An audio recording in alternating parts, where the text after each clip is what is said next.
Sherlock Holmes. Directed by the guy who directed Snatch. Strange pick.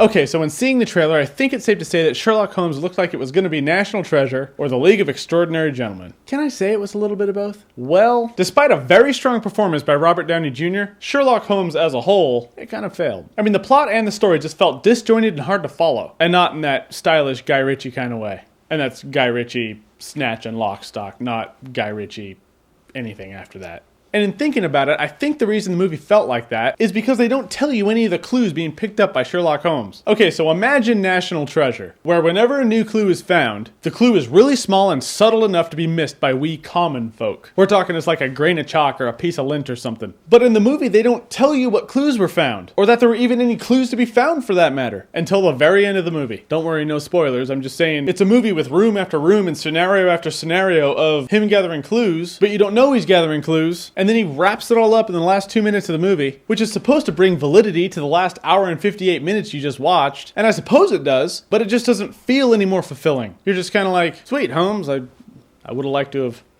ridden that train with you, but, thanks for leaving me in the dust. I was just officially a bystander in this movie. It's almost like it's a method of storytelling that would have worked for an hour-long episode of a TV show or something, but for a 2-hour movie, it just makes the whole thing feel like a grind. Now for the good stuff. I absolutely loved Robert Downey Jr. and Guy Ritchie's take on the character Sherlock Holmes. He actually reminded me a lot of Hugh Laurie as Dr. House. And on a side note, if you don't watch House, you really should.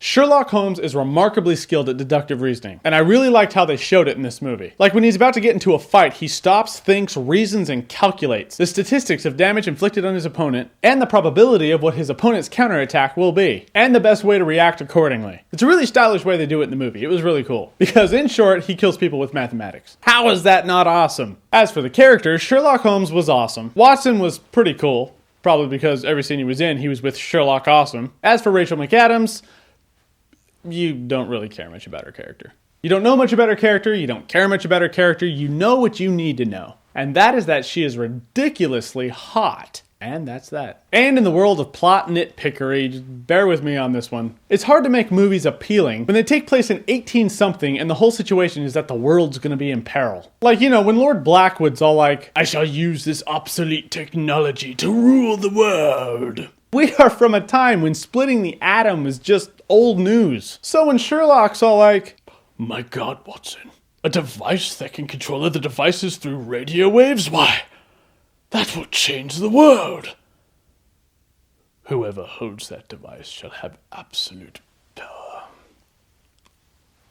Apparently my Sherlock sounds like Gandalf the Grey. But I mean, you're just watching it going, wow, I'm from a world where that device has officially existed for decades now. And the world's still here. Yeah, I don't think it's as damaging as you think it might be. So let the guy have his little remote control or whatever the hell. Hey, I said in the world of nitpickery. In short, the plot, characters, and execution of the movie fall short. But Robert Downey Jr. absolutely owns the role of Sherlock Holmes. I would say watch the movie just for him, but since any second now a bootleg collage of Robert Downey Jr.'s greatest Sherlock Holmes moments is going to hit the web, I'd just say watch that. Or, I don't know, you can always watch Avatar again.